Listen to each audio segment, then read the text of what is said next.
The Memoirs of Sherlock Holmes by Arthur Conan Doyle.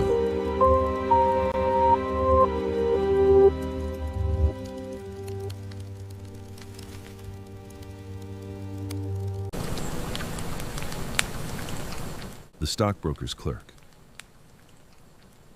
Shortly after my marriage, I had bought a connection in the Paddington district. Old Mr. Farquhar, from whom I purchased it, had at one time an excellent general practice, but his age and an affliction of the nature of St. Vitus's dance from which he suffered had very much thinned it. The public not unnaturally goes on the principle that he who would heal others must himself be whole, and looks askance at the curative powers of the man whose own case is beyond the reach of his drugs. Thus, as my predecessor weakened, his practice declined, until when I purchased it from him, it had sunk from 1,200 to little more than 300 a year. I had confidence, however, in my own youth and energy, and was convinced that in a very few years the concern would be as flourishing as ever. For 3 months after taking over the practice, I was kept very closely at work, and saw little of my friend Sherlock Holmes, for I was too busy to visit Baker Street, and he seldom went anywhere himself save upon professional business. I was surprised, therefore, when, one morning in June, as I sat reading the British Medical Journal after breakfast, I heard a ring at the bell, followed by the high, somewhat strident tones of my old companion's voice. "Ah, my dear Watson," said he, striding into the room, "I am very delighted to see you.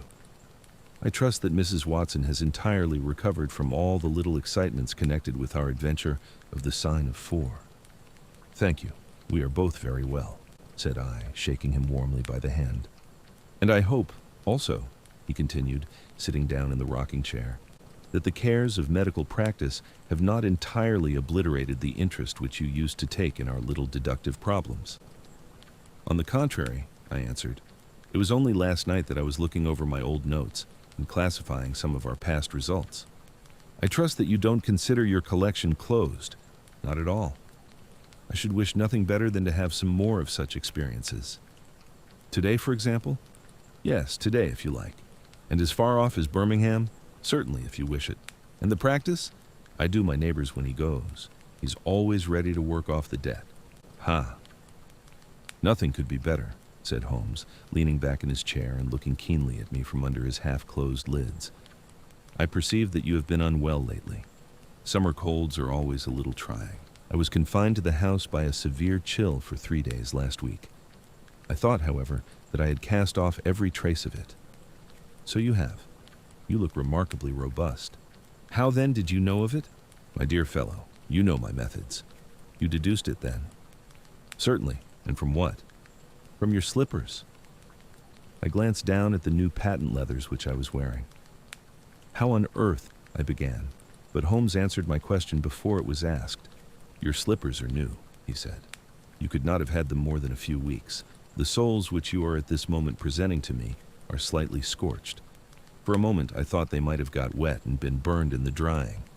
But near the instep there is a small circular wafer of paper with the shopman's hieroglyphics upon it. Damp would, of course, have removed this. You had then been sitting with your feet outstretched to the fire, which a man would hardly do even in so wet a June as this if he were in his full health. Like all Holmes's reasoning, the thing seemed simplicity itself when it was once explained. He read the thought upon my features, and his smile had a tinge of bitterness. "I'm afraid that I rather give myself away when I explain," said he. "Results without causes are much more impressive. You are ready to come to Birmingham, then?" "Certainly. What is the case? You shall hear it all in the train. My client is outside in a four-wheeler. Can you come at once?" "In an instant." I scribbled a note to my neighbor, rushed upstairs to explain the matter to my wife, and joined Holmes upon the doorstep. "Your neighbor is a doctor," said he, nodding at the brass plate. "Yes, he bought a practice as I did." "An old established one?" "Just the same as mine. Both have been ever since the houses were built." "Ah, then you got hold of the best of the two." "I think I did." "But how do you know?" "By the steps, my boy. Yours are worn 3 inches deeper than his. But this gentleman in the cab is my client, Mr. Hall Pycroft. Allow me to introduce you to him. Whip your horse up, cabby, for we have only just time to catch our train." The man whom I found myself facing was a well-built, fresh-complexioned young fellow, with a frank, honest face and a slight, crisp yellow mustache. He wore a very shiny top hat and a neat suit of sober black, which made him look what he was, a smart young city man of the class who have been labeled cockneys, but who give us our crack volunteer regiments and who turn out more fine athletes and sportsmen than any body of men in these islands.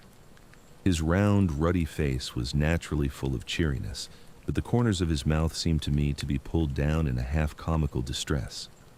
It was not, however, until we were all in a first-class carriage and well started upon our journey to Birmingham that I was able to learn what the trouble was which had driven him to Sherlock Holmes. "We have a clear run here of 70 minutes, Holmes remarked. "I want you, Mr. Hall Pycroft, to tell my friend your very interesting experience exactly as you have told it to me, or with more detail if possible. It will be of use to me to hear the succession of events again. It is a case, Watson, which may prove to have something in it, or may prove to have nothing, but which at least presents those unusual and outre features which are as dear to you as they are to me. Now, Mr. Pycroft, I shall not interrupt you again." Our young companion looked at me with a twinkle in his eye. "The worst of the story is," said he, "that I show myself up as such a confounded fool. Of course it may work out all right, and I don't see that I could have done otherwise, but if I have lost my crib and get nothing in exchange, I shall feel what a soft Johnny I have been. I'm not very good at telling a story, Dr. Watson, but it is like this with me.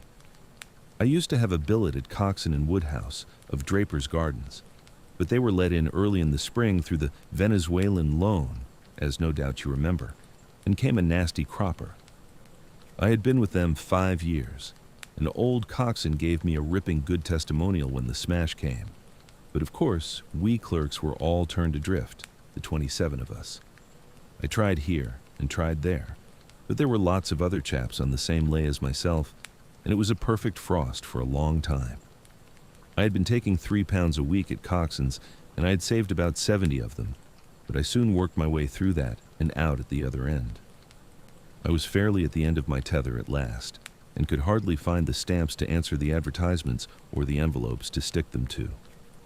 I had worn out my boots paddling up office stairs, and I seemed just as far from getting a billet as ever. At last I saw a vacancy at Mawson and Williams, the great stockbroking firm in Lombard Street. I dare say EC is not much in your line, but I can tell you that this is about the richest house in London. The advertisement was to be answered by letter only. I sent in my testimonial and application, but without the least hope of getting it. Back came an answer by return, saying that if I would appear next Monday, I might take over my new duties at once, provided that my appearance was satisfactory. No one knows how these things are worked. Some people say that the manager just plunges his hand into the heap and takes the first that comes. Anyhow, it was my innings that time, and I don't ever wish to feel better pleased. The screw was £1 a week rise, and the duties just about the same as at Coxon's. And now I come to the queer part of the business. I was in diggings out Hampstead Way, 17 Potter's Terrace. Well, I was sitting doing a smoke that very evening after I had been promised the appointment, when up came my landlady with a card which had Arthur Pinner, financial agent, printed upon it. I had never heard the name before and could not imagine what he wanted with me, but of course I asked her to show him up. In he walked, a middle-sized, dark-haired, dark-eyed, black-bearded man with a touch of the sheeny about his nose. He had a brisk kind of way with him and spoke sharply, like a man who knew the value of time. "Mr. Hall Pycroft, I believe," said he. "Yes, sir," I answered, pushing a chair towards him. "Lately engaged at Coxon and Woodhouse's?" "Yes, sir, and now on the staff of Mawson's." "Quite so." "Well," said he, "the fact is that I have heard some really extraordinary stories about your financial ability. You remember Parker, who used to be Coxon's manager? He can never say enough about it. Of course I was pleased to hear this. I'd always been pretty sharp in the office, but I had never dreamed that I was talked about in the city in this fashion." "You have a good memory?" said he. "Pretty fair," I answered modestly. "Have you kept in touch with the market while you have been out of work?" he asked. "Yes, I read the stock exchange list every morning. Now that shows real application," he cried. "That is the way to prosper. You won't mind my testing you, will you? Let me see. How are Ayrshire's?" 106 and a quarter to 105 and 7/8. And New Zealand Consolidated, 104. And British Broken Hills, 7 to 7 and 6. Wonderful, he cried with his hands up. This quite fits in with all that I had heard. My boy, you are very much too good to be a clerk at Mawson's. This outburst rather astonished me, as you can think. Well, said I, other people don't think quite so much of me as you seem to do, Mr. Pinner. I had a hard enough fight to get this berth, and I'm very glad to have it. Pooh, man, you should soar above it. You're not in your true sphere. Now, I'll tell you how it stands with me. What I have to offer is little enough when measured by your ability, but when compared with Mawson's, it's light to dark. Let me see. When do you go to Mawson's? On Monday. Ha ha. Ha? I think I would risk a little sporting flutter that you don't go there at all. Not go to Mawson's? No, sir. By that day, you will be the business manager of the Franco-Midland Hardware Company Limited, with 134 branches in the towns and villages of France, not counting one in Brussels and one in San Remo. This took my breath away.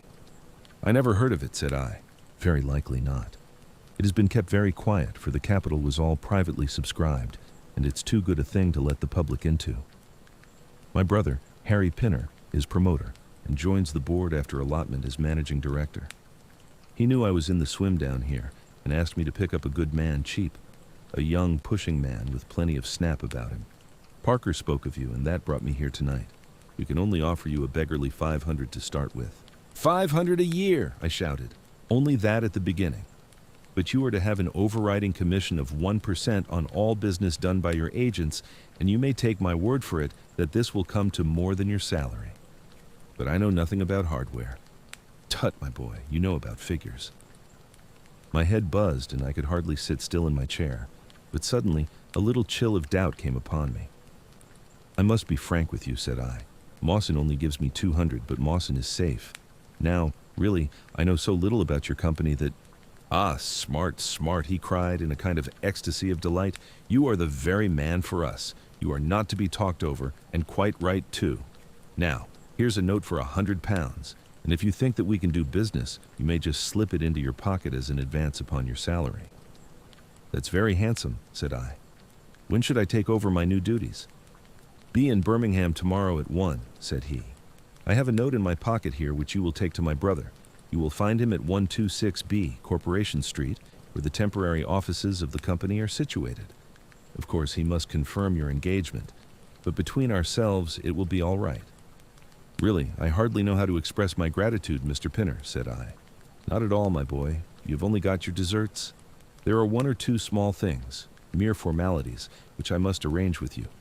You have a bit of paper beside you there. Kindly write upon it, I am perfectly willing to act as business manager to the Franco-Midland Hardware Company Limited at a minimum salary of £500. I did as he asked, and he put the paper in his pocket. There is one other detail, said he.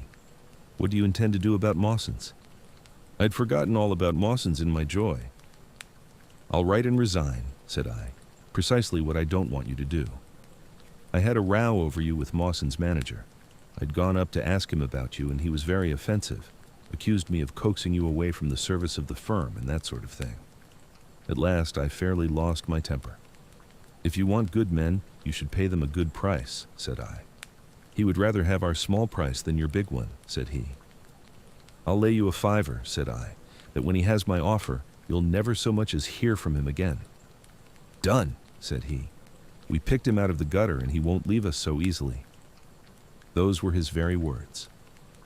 The impudent scoundrel, I cried. I've never so much as seen him in my life. Why should I consider him in any way? I shall certainly not write if you would rather I didn't. Good. That's a promise, said he, rising from his chair. Well, I'm delighted to have got so good a man for my brother. Here's your advance of £100, and here is the letter. Make a note of the address, 126B, Corporation Street, and remember that 1 o'clock tomorrow is your appointment. Good night, and may you have all the fortune that you deserve.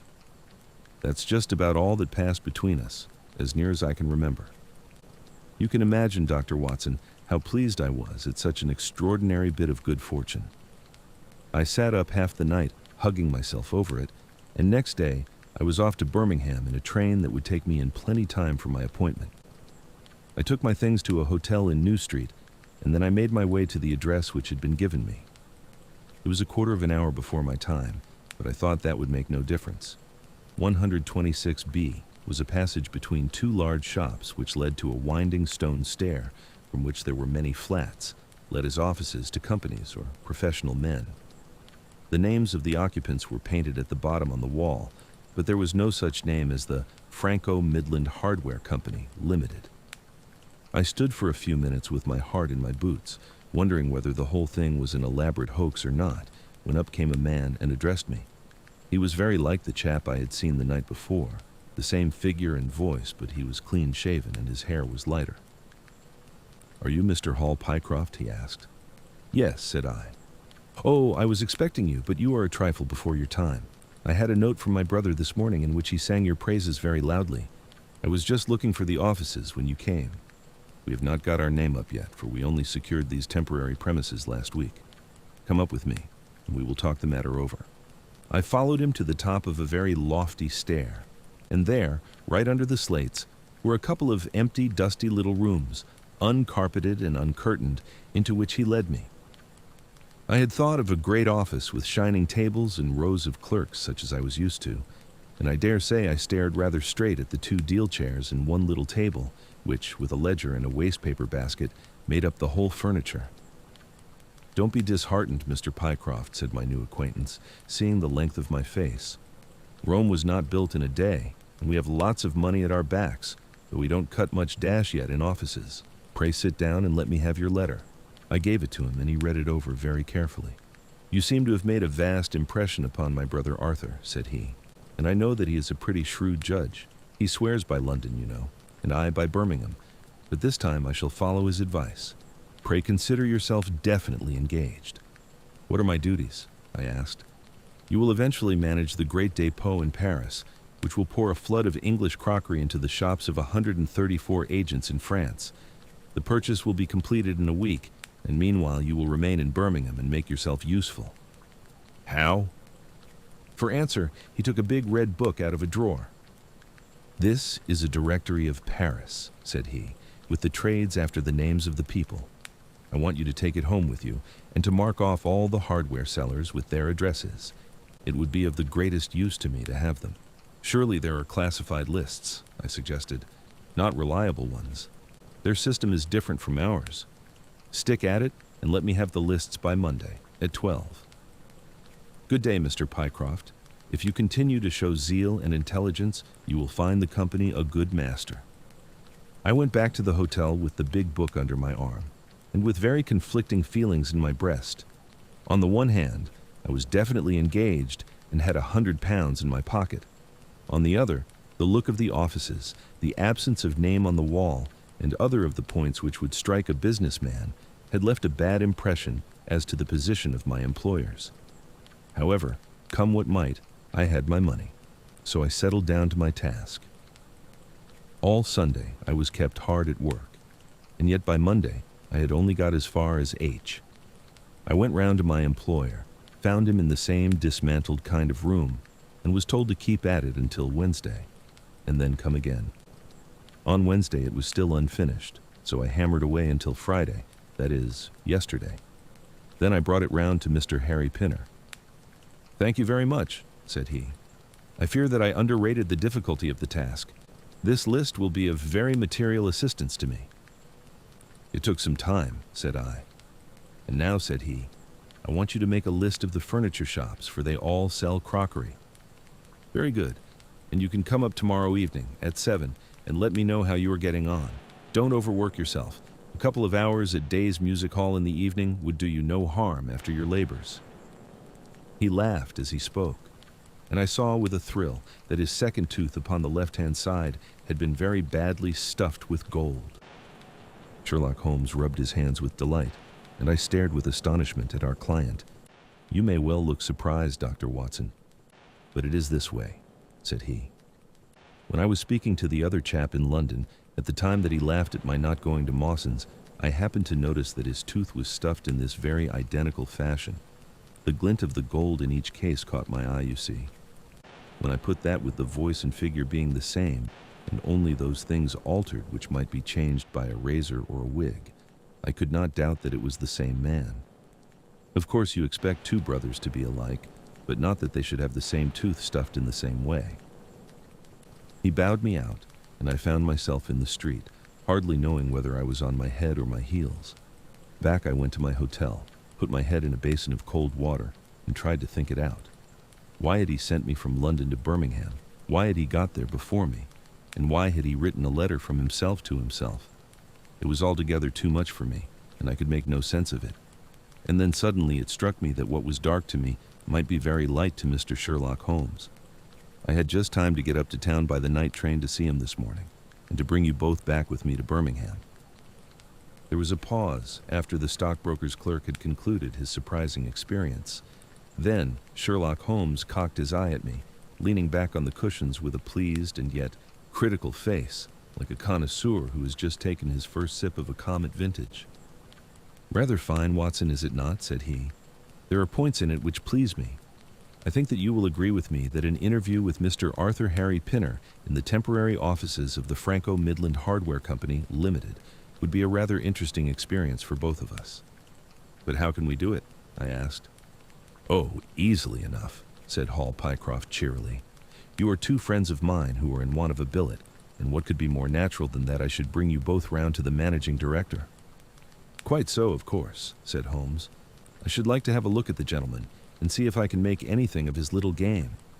What qualities have you, my friend, which would make your services so valuable? Or is it possible that—" He began biting his nails and staring blankly out of the window, and we hardly drew another word from him until we were in New Street. At 7 o'clock that evening, we were walking, the three of us, down Corporation Street to the company's offices. "It is no use our being at all before our time," said our client. "He only comes there to see me, apparently, for the place is deserted up to the very hour he names." "That is suggestive," remarked Holmes. "By Jove, I told you so," cried the clerk. "That's he walking ahead of us there." He pointed to a smallish, dark, well-dressed man who was bustling along the other side of the road. As we watched him, he looked across at a boy who was bawling out the latest edition of the evening paper and running over among the cabs and buses. He bought one from him. Then, clutching it in his hand, he vanished through a doorway. "There he goes!" cried Hall Pycroft. "These are the company's offices into which he has gone. Come with me, and I'll fix it up as easily as possible." Following his lead, we ascended 5 stories until we found ourselves outside a half-open door at which our client tapped. A voice within bade us enter, and we entered a bare, unfurnished room such as Hall Pycroft had described. At the single table sat the man whom we had seen in the street, with his evening paper spread out in front of him, and as he looked up at us, it seemed to me that I had never looked upon a face which bore such marks of grief, and of something beyond grief, of a horror such as comes to few men in a lifetime. His brow glistened with perspiration, his cheeks were of the dull, dead white of a fish's belly, and his eyes were wild and staring. He looked at his clerk as though he failed to recognize him, and I could see by the astonishment depicted upon our conductor's face that this was by no means the usual appearance of his employer. "You look ill, Mr. Pinner," he exclaimed. "Yes, I'm not very well," answered the other, making obvious efforts to pull himself together and licking his dry lips before he spoke. "Who are these gentlemen whom you have brought with you?" "One is Mr. Harris of Bermondsey, and the other is Mr. Price of this town," said our clerk glibly. "They are friends of mine and gentlemen of experience, but they have been out of a place for some little time, and they hope that perhaps you might find an opening for them in the company's employment." "Very possibly, cried Mr. Pinner with a ghastly smile. "Yes, I have no doubt that we shall be able to do something for you. What is your particular line, Mr. Harris?" "I am an accountant," said Holmes. "Ah, yes, we shall want something of the sort. And you, Mr. Price?" "A clerk," said I. "I have every hope that the company may accommodate you. I will let you know about it as soon as we come to any conclusion, and now I beg that you will go. For God's sake, leave me to myself." These last words were shot out of him, as though the constraint which he was evidently setting upon himself had suddenly and utterly burst asunder. Holmes and I glanced at each other, and Hall Pycroft took a step towards the table. "You forget, Mr. Pinner, that I am here by appointment to receive some directions from you," said he. "Certainly, Mr. Pycroft, certainly," the other resumed in a calmer tone. "You may wait here a moment, and there is no reason why your friends should not wait with you. I will be entirely at your service in 3 minutes if I might trespass upon your patience so far." He rose with a very courteous air, and bowing to us, he passed out through a door at the farther end of the room, which he closed behind him. "What now?" whispered Holmes. "Is he giving us the slip?" "Impossible," answered Pycroft. "Why so? That door leads into an inner room. There is no exit, none. Is it furnished? It was empty yesterday. Then what on earth can he be doing? There is something which I don't understand in this matter. If ever a man was 3 parts mad with terror, that man's name is Pinner. What can have put the shivers on him?" "He suspects that we are detectives," I suggested. "That's it," cried Pycroft. Holmes shook his head. He did not turn pale. "He was pale when we entered the room," said he. "It is just possible that—" His words were interrupted by a sharp rat-tat from the direction of the inner door. "What the deuce is he knocking at his own door for?" cried the clerk. Again, and much louder, came the rat-tat-tat. We all gazed expectantly at the closed door. Glancing at Holmes, I saw his face turn rigid, and he leaned forward in intense excitement. Then, suddenly came a low, guggling, gargling sound, and a brisk drumming upon woodwork. Holmes sprang frantically across the room and pushed at the door. It was fastened on the inner side. Following his example, we threw ourselves upon it with all our weight. One hinge snapped, then the other, and down came the door with a crash. Rushing over it, we found ourselves in the inner room. It was empty, but it was only for a moment that we were at fault. At one corner, the corner nearest the room which we had left, there was a second door. Holmes sprang to it and pulled it open. A coat and waistcoat were lying on the floor, and from a hook behind the door, with his own braces round his neck, was hanging the managing director of the Franco-Midland Hardware Company. His knees were drawn up, his head hung at a dreadful angle to his body, and the clatter of his heels against the door made the noise which had broken in upon our conversation. In an instant, I had caught him round the waist, and held him up while Holmes and Pycroft untied the elastic bands which had disappeared between the livid creases of skin. Then we carried him into the other room, where he lay with a clay-colored face, puffing his purple lips in and out with every breath, a dreadful wreck of all that he had been but 5 minutes before. "What do you think of him, Watson?" asked Holmes. I stooped over him and examined him. His pulse was feeble and intermittent, but his breathing grew longer, and there was a little shivering of his eyelids which showed a thin white slit of ball beneath. "It has been touch and go with him," said I, "but he'll live now. Just open that window and hand me the water carafe." I undid his collar, poured the cold water over his face, and raised and sank his arms until he drew a long, natural breath. "It's only a question of time now," said I, as I turned away from him. Holmes stood by the table, with his hands deep in his trousers pockets and his chin upon his breast. "I suppose we ought to call the police in now," said he. "And yet I confess that I'd like to give them a complete case when they come." "It's a blessed mystery to me," cried Pycroft, scratching his head. "Whatever they wanted to bring me all the way up here for, and then—" "Pooh! All that is clear enough," said Holmes impatiently. "It is this last sudden move. You understand the rest, then? I think that it is fairly obvious. What do you say, Watson?" I shrugged my shoulders. "I must confess that I am out of my depths," said I.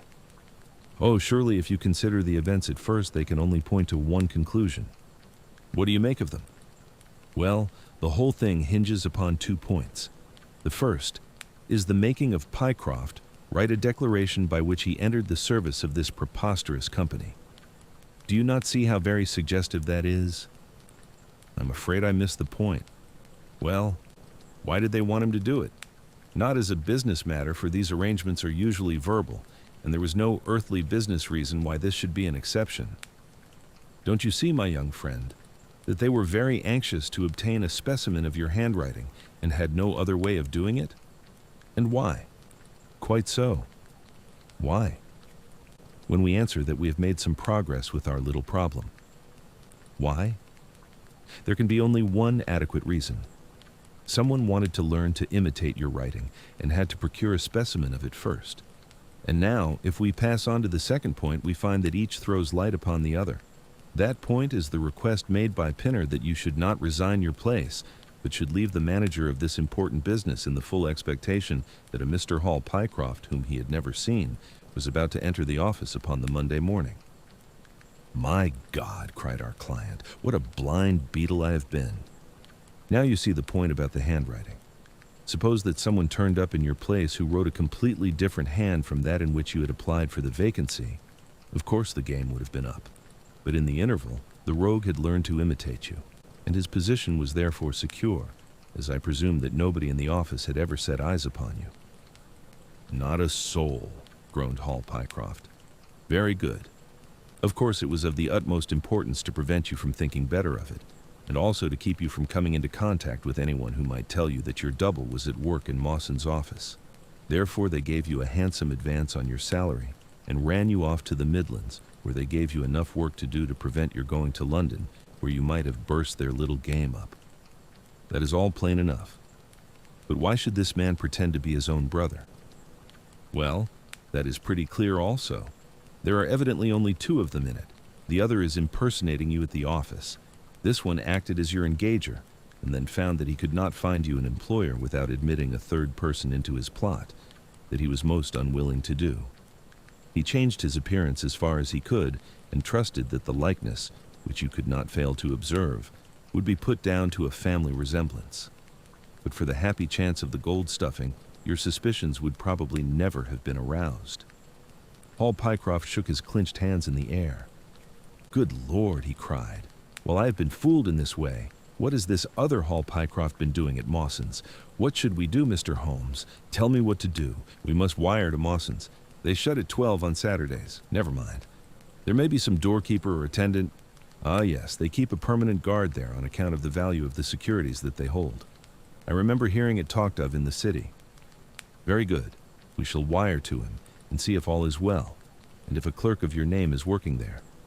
That is clear enough, but what is not so clear is why at sight of us one of the rogues should instantly walk out of the room and hang himself." "The paper," croaked a voice behind us. The man was sitting up, blanched and ghastly, with returning reason in his eyes, and hands which rubbed nervously at the broad red band which still encircled his throat. "The paper." "Of course," yelled Holmes in a paroxysm of excitement. "Idiot that I was! I thought so much of our visit that the paper never entered my head for an instant. To be sure, the secret must be there." He flattened it out upon the table, and a cry of triumph burst from his lips. "Look at this, Watson," he cried. "It is a London paper, an early edition of the Evening Standard. Here is what we want. Look at the headlines. Crime in the City. Murder at Mawson and Williams. Gigantic attempted robbery. Capture of the criminal." Here, Watson, we are all equally anxious to hear it, so kindly read it aloud to us. It appeared from its position in the paper to have been the one event of importance in town, and the account of it ran in this way. A desperate attempt at robbery, culminating in the death of one man and the capture of the criminal, occurred this afternoon in the city. For some time back, Mawson and Williams, the famous financial house, have been the guardians of securities which amount in the aggregate to a sum of considerably over £1 million sterling.